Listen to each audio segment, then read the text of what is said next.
je continue. Quand on comprend ce que je viens de dire, une personne, elle peut être phobie à un animal ou à une situation ou à un objet, d'accord? Pas parce que elle a un problème, par exemple, avec l'animal, le chien, d'accord, ou la souris, ou ce que vous voulez, mais parce qu'il y a eu un événement traumatisant dans sa famille-là, d'accord? Et donc, du coup, elle a mis son angoisse sur cet animal-là, d'accord? Donc, retenez bien que quelqu'un qui est phobie, c'est pas tellement l'ascenseur, l'avion, le problème, c'est comment il fait ce lien entre son angoisse et cet objet, d'accord, ou cet événement, d'accord. Mis à part que la phobie, sans qu'il y a pour autant dans la famille un événement traumatisant, d'accord, ou une situation qui a mis à l'épreuve l'angoisse, le stress, etc., ça peut se transmettre aussi d'une génération à l'autre, d'accord. Votre mère, elle a très peur des chiens, elle vous a transmis ça dès que vous étiez petit, donc maintenant vous avez peur des chiens. Maintenant, il y a une façon, d'accord, enfin il y a plusieurs traitements qui fonctionnent maintenant pour enlever la phobie, mais si vous voulez, il faut trouver la cause de pourquoi vous êtes devenu phobique à telle chose, d'accord. Il faut comprendre la source, parce que c'est pas venu du jour au lendemain. Et forcément, il y a quelque chose qui est attaché à l'intérieur de vous avec votre phobie, d'accord. Donc, il y a des thérapeutes pour ça, d'accord. Et la meilleure méthode qui fonctionne, c'est la thérapie cognitivo-comportementale. Ça s'appelle les TCC. Et donc, ces thérapeutes-là, ils vont... Donc, c'est pour ça que j'ai fait la petite blague en disant que je n'avais pas compris la situation. Mais en fait, c'est comme ça qu'ils font les thérapeutes TCC.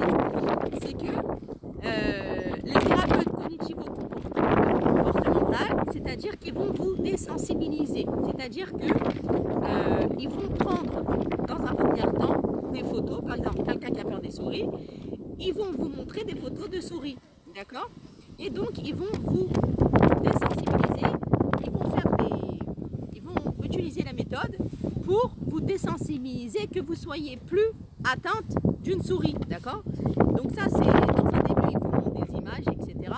Et après, eh ben, il y a des thérapeutes qui le font, qui se déplacent avec le patient, d'accord, corps à corps, voir, par exemple, si une souris elle vous fait peur, ben, dans les métros, il y en a plein, lol, donc ils peuvent aller dans le métro avec le patient et lui mettre en situation vraiment avec la souris, d'accord. Et donc, ça se fait pas comme ça du jour au lendemain, n'ayez pas peur, mais ça se fait au fur et à mesure.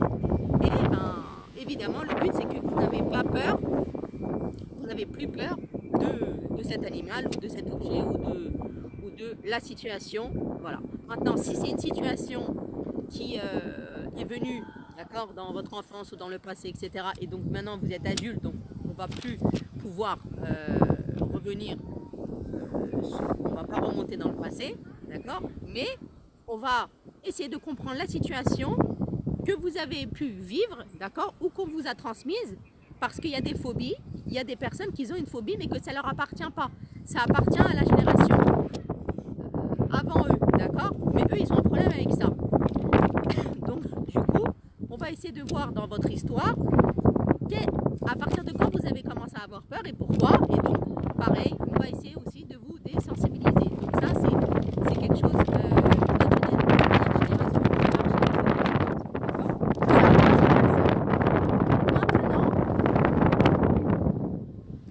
comme je vous l'ai dit tout à l'heure, il faut trouver la cause principale, l'origine de votre peur, d'accord. Alors il y a des thérapeutes qui vont dire non, c'est pas grave, on peut quand même travailler sur le sujet ou l'animal qui vous fait peur, même si on ne trouve pas la cause d'origine quand vous avez peur. Alors ça c'est mon avis personnel, d'accord, mais d'autres thérapeutes, de toute façon je ne suis pas thérapeute, voilà, que les choses soient claires. Mais il y a des thérapeutes qui vont vous dire qu'ils peuvent quand même travailler sur votre peur, etc., même s'ils ne trouvent pas l'origine de pourquoi vous avez eu cette peur, d'accord, et comment elle est venue.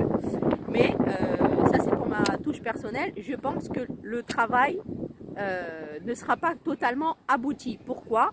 Parce qu'on s'est aperçu, surtout chez les grands phobiques, d'accord, c'est-à-dire des personnes qui ont vraiment peur de beaucoup de choses, d'accord, quand on ne trouve pas l'origine de votre peur, on sait que la phobie, elle se déplace. C'est-à-dire que voilà, si je reste sur l'exemple du chien, aujourd'hui vous avez peur du chien, mais demain vous allez avoir peur d'un ours, d'accord? Parce que la phobie, elle s'est déplacée. Et en fait, si on ne trouve pas l'origine de cette phobie, les personnes qui ont cette phobie-là, d'un côté, elles vont toujours rester anxieuses. D'accord? Donc aujourd'hui, oui, elle a plus peur du chien, mais demain, elle peut avoir peur d'une souris. Donc la phobie, elle se déplace. Et ça, c'est très connu chez des personnes qui sont vraiment phobiques de beaucoup de choses. D'accord? La phobie, elle se déplace. Et ça, si on ne met pas la main sur l'originalité, sur l'origine, d'où elle vient votre peur, d'un côté, le travail, il n'est pas tout à fait fini, j'ai envie de vous dire. D'accord? Parce que voilà, la phobie, elle se déplace. Et donc, du coup, aujourd'hui, vous n'avez plus peur de ça, mais demain, vous pouvez avoir peur d'autre chose. Donc, c'est quand même un peu, je dirais, problématique. D'accord? Maintenant, il faut comprendre, comme je vous ai dit tout à l'heure, qu'il y a énormément de sortes de phobies. D'accord?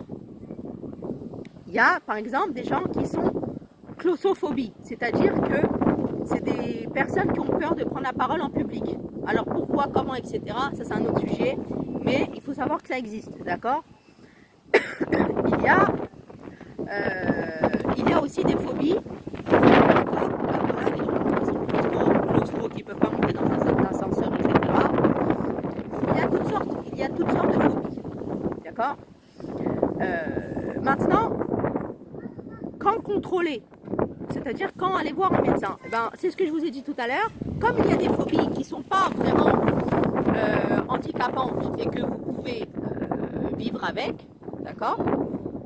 Donc, et que vous gérez, on va dire, votre phobie, et que dans votre quotidien, elle n'est pas vraiment paralysante, ça va.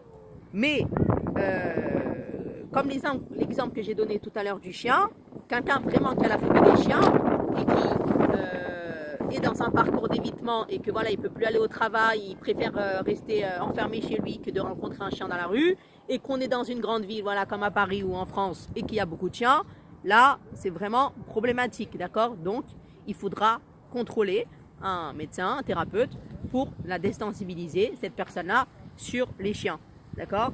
Il y a des gens aussi qui s'appellent l'agoraphobie, c'est-à-dire que c'est des personnes qui vraiment ils sortent pas de chez eux, d'accord? Mis à part l'exemple que je viens de donner du chien, c'est une phobie, l'aragophobie, et les personnes ils restent enfermés chez eux, donc c'est très problématique. Donc là vraiment c'est une phobie qui est handicapante, et donc là il faudra les contrôler, d'accord? Après il y a la phobie du social. Les gens, il y a des gens qui ont des phobies d'être par exemple dans un centre commercial, d'accord, qui a plein de monde autour d'eux, il y a plein de foules, etc. D'accord? Ça, c'est parce que aussi, la cause est que s'il y a quelque chose qui se passe dans le centre commercial, etc., peut-être ils ne peuvent pas sortir tout de suite du centre commercial, ou en tout cas, s'il leur arrive à eux quelque chose, ils ne peuvent pas être secourus en un temps record. Ça, c'est une peur qu'ils ont, d'accord? C'est la phobie, c'est comme ça. Donc voilà, donc il y a autant de phobies que vous voulez, d'accord? Dans le sens que chacun peut avoir une phobie, voilà, sur les chiens, les araignées, la situation, l'ascenseur, la prise de parole en public, etc. etc. Et donc, on contrôle, c'est un cas par cas, d'accord? On contrôle selon que la phobie, elle est vraiment handicapante ou non dans nos vies, d'accord?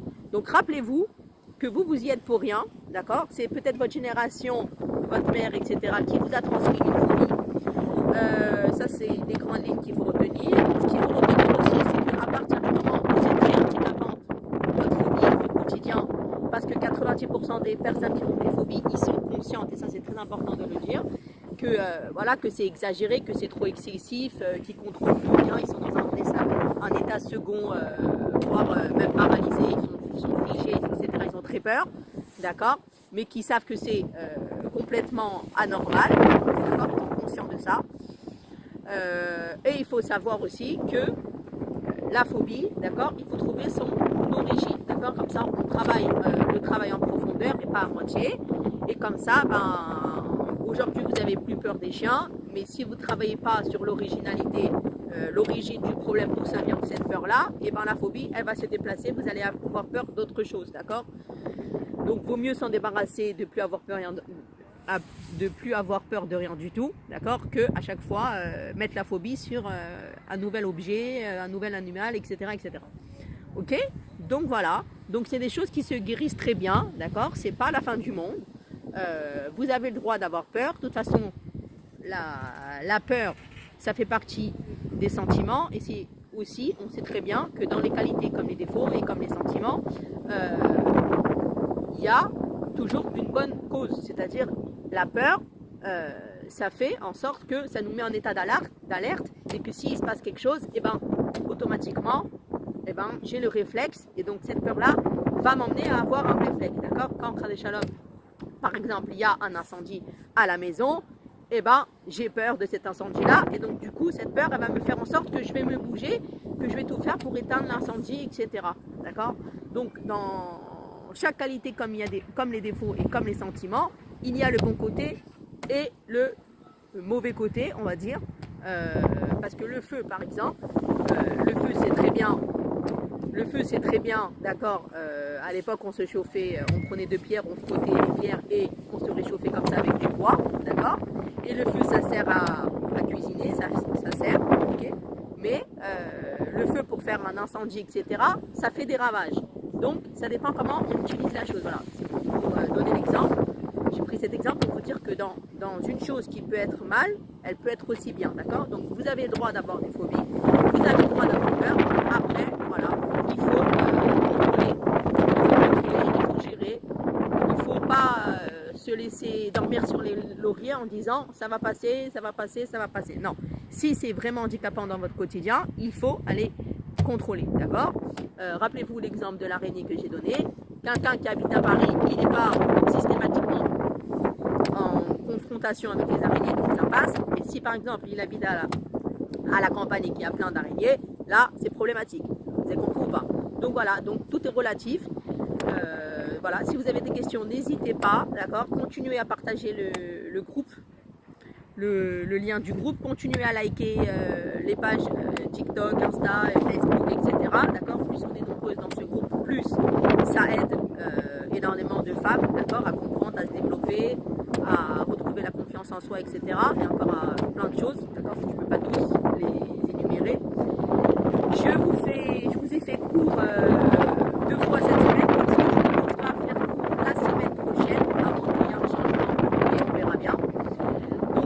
Donc voilà, sur ce, je vous dis d'avance Shabbat Shalom, d'accord, reposez-vous bien et n'hésitez pas, celles qui ont des questions, c'est des questions bienvenues, il n'y a aucune question qui est bête. Donc je vous dis bonne journée, désolé, il y a eu beaucoup de vent, mais on a réussi à faire la vidéo, c'est ce qui compte. Voilà, je vous embrasse et bonne nouvelle.